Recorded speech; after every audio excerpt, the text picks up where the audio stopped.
নমস্কার। গত সপ্তাহে জন্মদিন উপলক্ষে থালাবাটি সেটটা আমাকে অর্ডার করেছিল একটা দিদি। তো আজকে আমি তোমাদের সাথে ওই থালাবাটির সেটটারই টিউটোরিয়ালটা শেয়ার করছি। তো প্রথমে আমি থালাটাকে ধুয়ে নিয়েছি জল দিয়ে ভালো করে। তো তারপরে আমি ওর উপর কালার অ্যাপ্লাই করে নিচ্ছিলাম।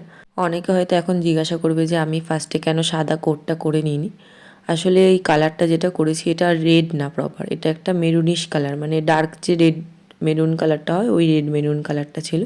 আমি রেড কালার করতে চাইনি কারণ সবাই রেডই করছে, আর দিদিটার কোনো রেকমেন্ডেশন ছিল না, ও বলেছিল সুন্দর করে দিতে। তো আমি দেখো ফার্স্টে মেরুন কালারটা করে নিয়েছি, তারপর শুকিয়ে যাওয়ার পরে আমি কলকাটা শুরু করেছি। সেরকম কিছু ছিল না, একটা সিম্পলি কলকার মধ্যে করেছি। তো সাইডে আমি প্রথমে ওই ইয়ারবাডসগুলো হয় ওই ইয়ারবাডস দিয়ে কালারটা দিয়ে নিয়েছি, হোয়াইট আর ইয়েলো দিয়ে একটা ডট ডট মতন করে ডিজাইন করেছি, তারপর মাঝখান দিয়ে স্টার্ট করেছি।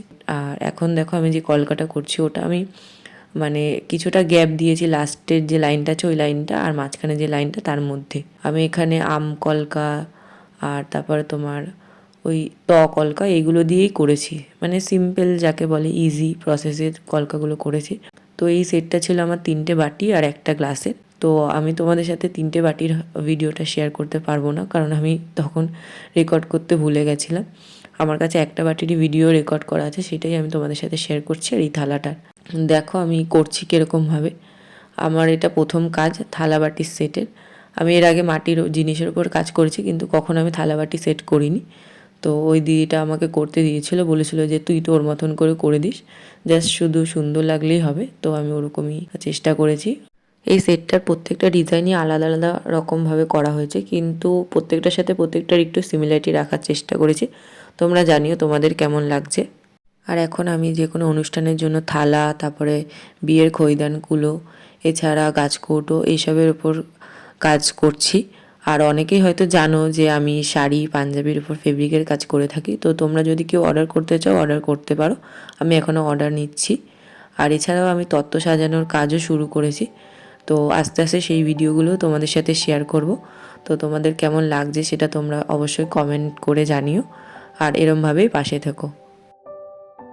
তো দেখো তোমাদেরকে বললাম যে আমি একটা বাটিরই ভিডিও নিতে পেরেছিলাম, ওই বাটিটারই ভিডিওটা আমি তোমাদের সাথে এটার সাথে অ্যাটাচ করে দিয়েছি। আমি রিলসেও ছেড়েছিলাম আমি এই ভিডিওটা। তো এখানে আমি আমকলকা ইউজ করেছি, আর যে থালাতে যে ডিজাইনটা দেখছিলে মাঝখানে ওই ডিজাইনটা এই বাটিটার মাঝখানে করা আছে সেম, যাতে একটু সিমিলার লাগে দেখতে। তো আমি এইখানে যে বাটির কালারটা ইউজ করেছি এটা আমি চন্দন কালারটা ইউজ করেছি, মানে সাদার সাথে একটু যে গোল্ডেন ইয়েলো কালারটা হয় ওই গোল্ডেন ইয়েলো কালারটা মিলিয়ে যে কালারটা তৈরি হয় ওই কালারটা ইউজ করেছি।